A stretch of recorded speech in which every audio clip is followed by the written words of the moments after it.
Hi guys, in this video I want to cover operators. I wrote a program for this in JavaScript so that you guys can see how the most common operators are used in practice. Let's jump into the code.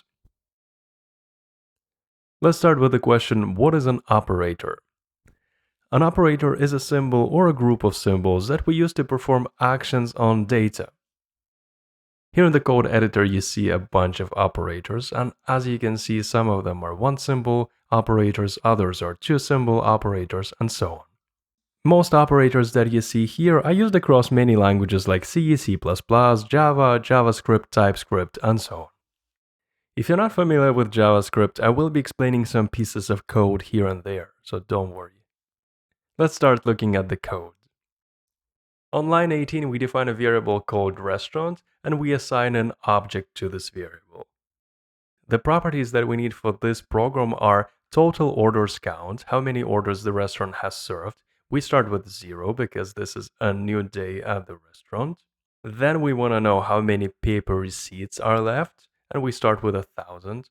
Then we have discount threshold. This is the amount of money that a customer needs to spend in order to get a discount, and this is the percentage of the discount here, discount percentage.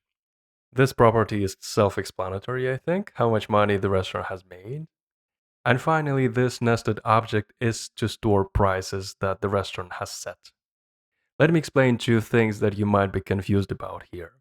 At the top right here, we have something that's called a comment. Comments are mostly useful for developers to describe the code and what's going on. When the program is translated into the machine language, comments are ignored. On the left here we have a keyword const, and what it means is that once we assign a value to this variable restaurant, we won't be able to reassign another value to it. However, we will be able to change the internal data of the object.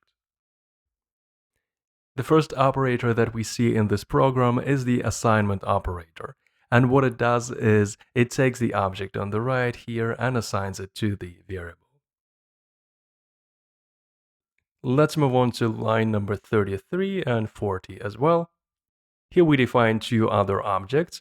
So this object is our customer with a name, balance, how much money they've got, whether they have a discount card or not, and whether they have a birthday today. And we again use the assignment operator. And on line 40, we define what the customer wants to order and call it customer order. Let's see what we're going to do with this data. On line 45, we define another variable called total price. And the value that will be assigned is the result of this complex expression on the right. Here we have three operators, multiplication, multiplication here, and the plus sign, all arithmetic operators. Just like in mathematics, these operators have a certain priority. The multiplication operator will be executed before the plus operator.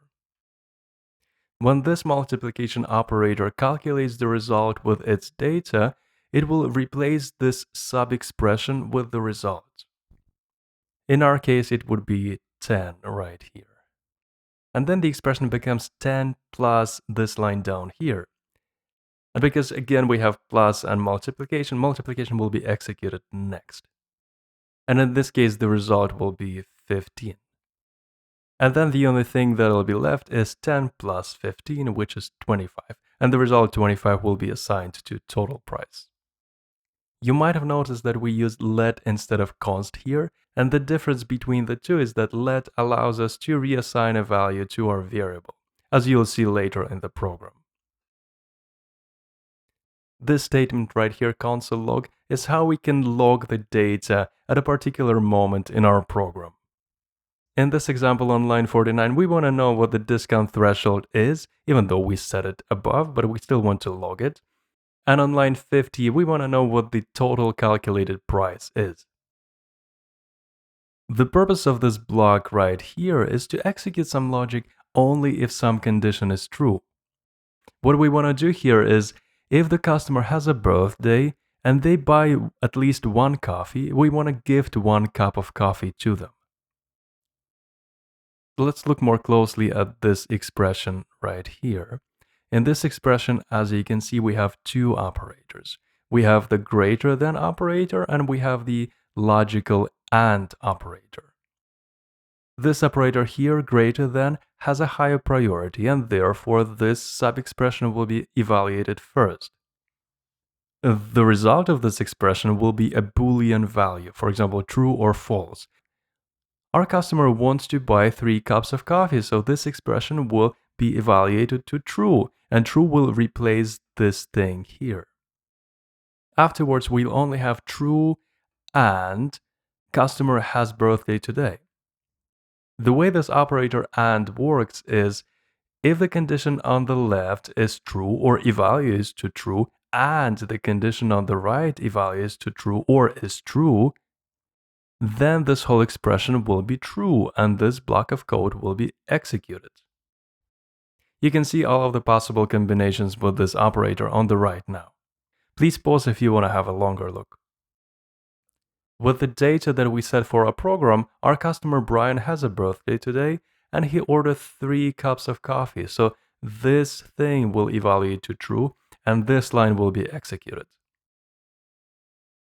This operator right here is called a compound assignment operator, and basically it's the same as the thing right here.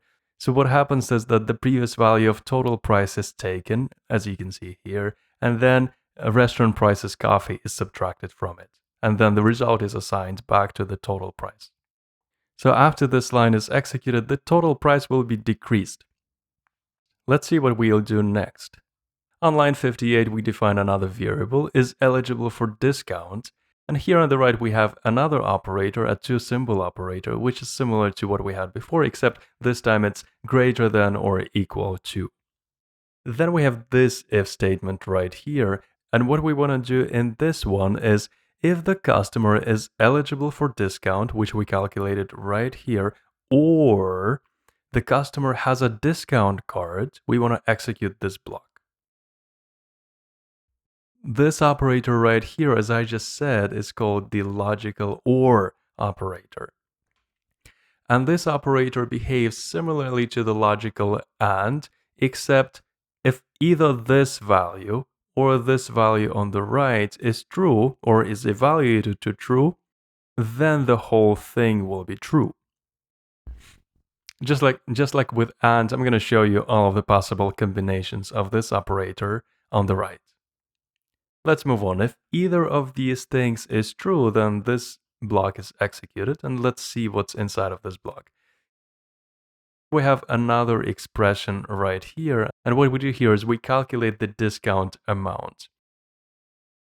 The only new things that you can see here are the parentheses, which affect priority, just like in mathematics, and the division sign.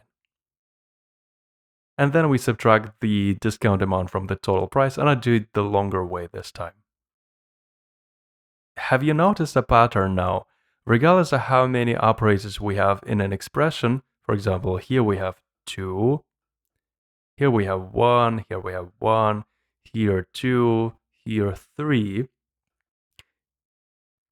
Each expression is eventually reduced to a single value. On line 65, we want to log what the total final price is right here. And this symbol right here, if you're wondering, is just a new line character to add more spacing. As you'll see later, we'll run this program and you'll see the output. On line 67, we have another if statement. And in this statement, we have 2 new operators that you haven't seen before. The percentage operator has a higher priority than this triple equals operator. And what it means is that give me the remainder of division. So total price is divided by 5, and the remainder of that operation is substituted here. And then we are saying, could we divide total price by 5 without a remainder by comparing the result with 0? In JavaScript, you can also use 2 equal signs, but this is the more common approach. There is a difference, but I'm not gonna go into it in this video. The point of this expression here is to answer the question whether the customer can pay with $5 bills only and cover the whole price. Alright, we are coming to the end here. On line 71, we have another if statement. And what we want to check here is if the customer has enough money to cover the price. We've seen this one before, so we're not going to talk about it. But if this expression evaluates to true, this block of code will be executed. You can think of these instructions as performing the transaction. Here we want to update the customer balance, restaurant revenue, except we do plus equals, which is the same as here. This operator right here is called the increment operator. And what it essentially does is it takes the value of total orders count, adds 1 to it, and then assigns the result of that expression back to restaurant total orders count, as you can see here at the top. After the customer has paid, the restaurant is giving him a paper receipt. And what we want to do here is decrement, which is the opposite of increment.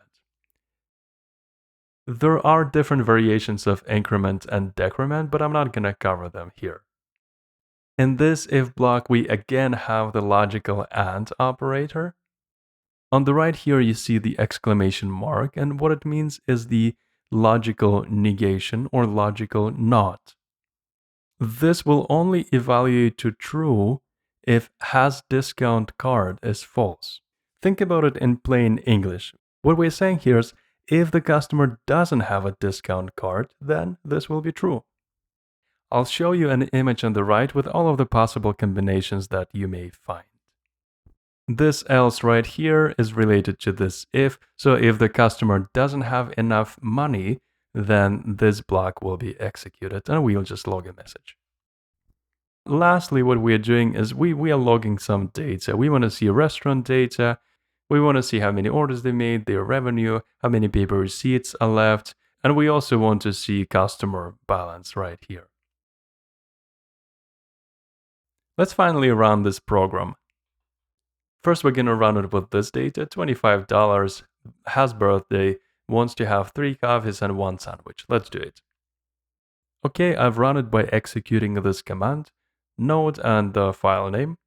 We can see that the discount threshold was 20, the total price initial was 25, but then the total price final was 19. And the reason for that is that the customer had a birthday and he got 1 coffee for free, so that's 25 minus 5. 20, and then we have a 5% discount. 5% of 20 is 1, so 20 minus 1 is 19. And because the total price before discount was 20, the restaurant also offered a discount card to the customer. And then we can see restaurant data. So the number of orders that it did is 1, the revenue is 19, exactly as we saw here, and paper receipts left is 1 less than when we started. And the customer balance is 6 because 25 minus 19 is 6. Let's run it one more time, but let's reduce the balance to 15 and set has birthday today to false. Run it again and see the output. So same as before, discount 20, price 25. The final price was 23.75, but because the customer didn't have enough money, we logged this message.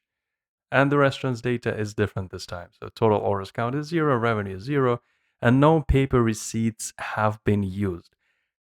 And lastly, customer balance is still 15 because he didn't spend any money. Alright guys, we are done with basic operators now. If you have any feedback or questions, feel free to leave a comment down below. Also, if you like this type of content, consider subscribing. What I'm gonna do in the next video is start covering loops in programming. I'll see you there. Bye bye.